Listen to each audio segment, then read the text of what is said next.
नमस्ते जी, धैर्यवान healing science से मैं हूँ धैर्यवान, आपका अपना हीलिंग मास्टर। साथियों, घर में हम रहते हैं, ऑफिस में भी हम आते जाते हैं।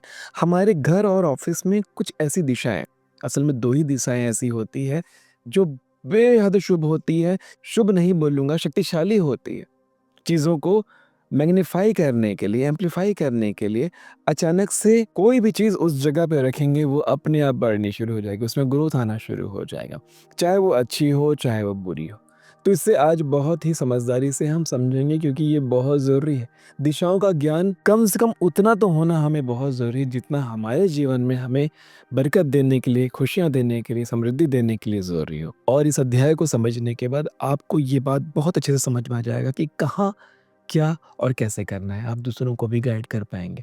ज़्यादातर इस चैनल को देखने वाले जो साथी हैं हमारे, वो खुद हीलर हैं और मैं हीलर्स को ही सिखाता हूँ। मेरे ज़्यादातर ये अध्याय जो मैं बनाता हूँ, ये वीडियोज़ जो बनाता हूँ, वो हीलर्स के लिए होते हैं। आम लोगों को थोड़े कम समझ में आते हैं, लेकिन आज का ये जो अध्याय है, आम लोगों के भी बहुत काम आएगा। हमारे घर में सबसे पहली बात तो एक बहुत कन्फ्यूज़न होता है कि डायरेक्शन कैसे देखते हैं? तो वो मैं बताऊँगा। सबसे पहले समझ लीजिए कि घर का जो डायरेक्शन होता है वेस्ट, यानी कि पश्चिम, और दूसरा डायरेक्शन होता है साउथ ईस्ट, यानी कि दक्षिण पूर्व। ये 2 डायरेक्शन, अब इस 2 डायरेक्शन में आप जो भी रखेंगे वो बढ़ेगा। कचरा रखेंगे, कचरा बढ़ेगा। गंदगी रखेंगे, गंदगी बढ़ेगी। अपना आर्ट रखेंगे, अपनी कलाओं को रखेंगे, कलाएँ बढ़ेंगी। पैसा रखेंगे, पैसा बढ़ेगा। खाने-पीने की चीज़ों को रखेंगे तो वो बढ़ेगा। दवाइयाँ रखेंगे तो बीमारियाँ बढ़ेंगी। तो समझने वाली बात ये है कि हम उसे उस जगह पे क्या रखना है, वो तो आप अभी ही समझ चुके हैं। लेकिन उस डायरेक्शन को हम पता कैसे करें? कैसे समझ में आएगा कि वो डायरेक्शन कौन-सा है? हर कमरे का अपना ही डायरेक्शन हो सकता है। तो अपने घर को ऊपर से जाके देखो, छत में जाके खड़े हो जाओ। और छत में आप एक ऐसा इमेजिनरी नक्शा बना करके देखो, एक चौकोन नक्शा। ज़्यादातर घर चौकोन होते हैं, हाँ, और अगर चौकोन नहीं भी है तो एक चौकोन डायरेक्शन, एक चौकोन रेखा खींचिए और उसके बीच में अपने घर को रखिए, चाहे आपके घर का डिज़ाइन कैसा भी हो। और उस चौकोर डिज़ाइन के बीचों बीच एक सेंटर में एक पॉइंट बनाइए। अब ये पॉइंट है जहाँ से आपके घर की दिशाएँ डिसाइड होगी। समझ पाए? घर के बीचों-बीच नहीं, उस चौकोन के बीचों-बीच आपका घर। घर की दिशा को आप कैसे समझेंगे? कौन-सा सेंटर पॉइंट है? कहाँ से समझेंगे दिशा नापने के लिए? इसके लिए चलिए हम समझते हैं। अब अपने घर का सेंटर पॉइंट कैसे निकालेंगे, समझिए। समझ लेते हैं कि ये आपके घर का डिज़ाइन है, एल शेप में है ना? कुछ लोग का घर इधर ऐसे टेढ़ा-मेढ़ा शेप का भी होता है। तो ठीक है, ये इधर से किसी और का घर शुरू हो गया, या हो सकता है इसमें गार्डन होगा या खाली प्लॉट होगा।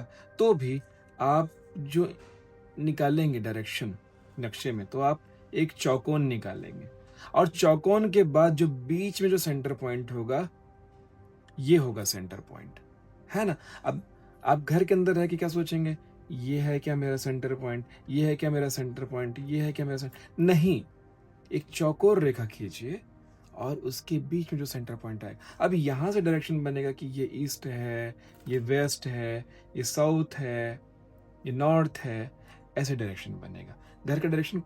अब जैसे ये घर का डिज़ाइन है, तो आप एक ये होगा, नक्शा मंगवाइए अपने घर का, है ना? बर्ड आई व्यू से नक्शा निकालिए, इंटरनेट से नक्शा निकाल लीजिए, और उसके बाद ये चौकोन लाइन कीजिए, और यहाँ से जो ये क्रॉस किया, ऐसे क्रॉस किया, तो जो सेंटर पॉइंट बनेगा ये होगा सेंटर पॉइंट। यहाँ से आप डिसाइड करेंगे कि कौन सा डायरेक्शन आपका है। तो अब आप समझ चुके हैं कि आपके घर का दिशा कैसे निर्धारित होगा।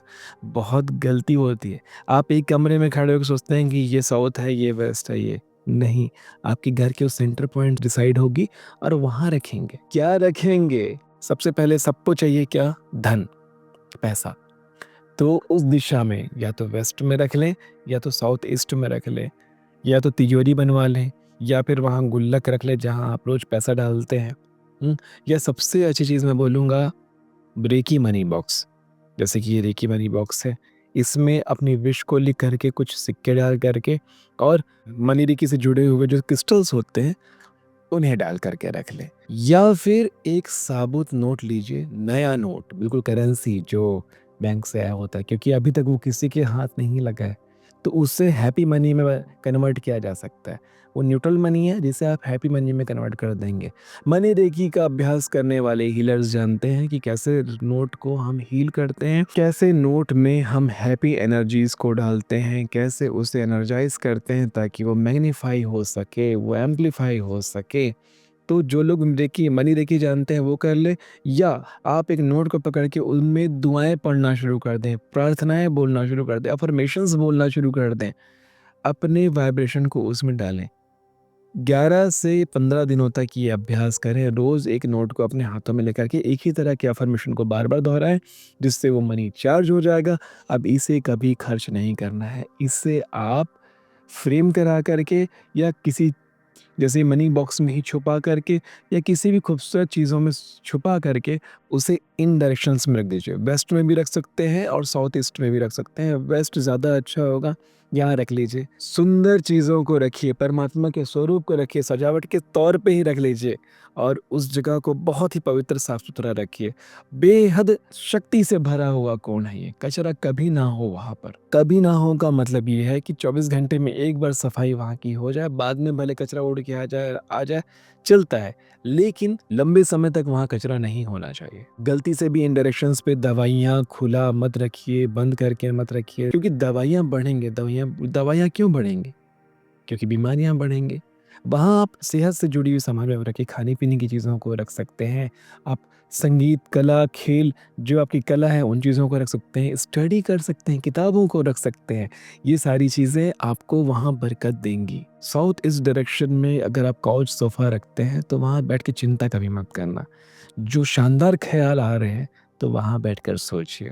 आराम से बढ़िया जो भी कल्पना शक्ति को दौड़ा सकते हैं। ओवरथिंक करना है तो कहीं और जाके करो, घर से बाहर जाके ओवरथिंक तो हमेशा घर के बाहर जाके करो, घर के अंदर रह के मत करो।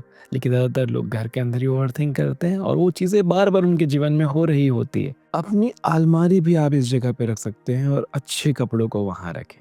इससे आपके जीवन में अच्छे कपड़े, अच्छे ज्वेलरीज़ की भी बरकत होनी शुरू होगी, क्योंकि हम जान चुके हैं इस डायरेक्शन में जो भी हम रखेंगे, वो बढ़ेगा। मैंने पिछले अध्यायों में पेंटिंग्स लगाने को भी बताया था, तो अभी हम बता देते हैं कि यहाँ पर आप हाथी का पेंटिंग लगाइए, मोर का पेंटिंग लगाइए, उगते हुए सूरज का पेंटिंग लगाइए। इससे वहाँ से सकारात्मक ऊर्जा आनी शुरू होगी।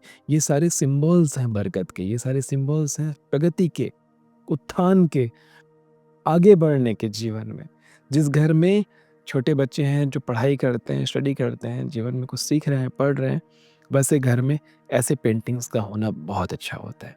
तो ये कुछ ज़रूरी बातें थी जो आपको पता हो जानी चाहिए, और जो लोग नया घर का उद्घाटन करने वाले हैं, उन्हें ये बहुत ज़रूरी से समझ लेना है। आशा करता हूँ ये अध्याय भी आपको बहुत अच्छे से समझ में आया होगा। मिलते हैं आने वाले अध्यायों में। तब तक के लिए नमस्ते है जी।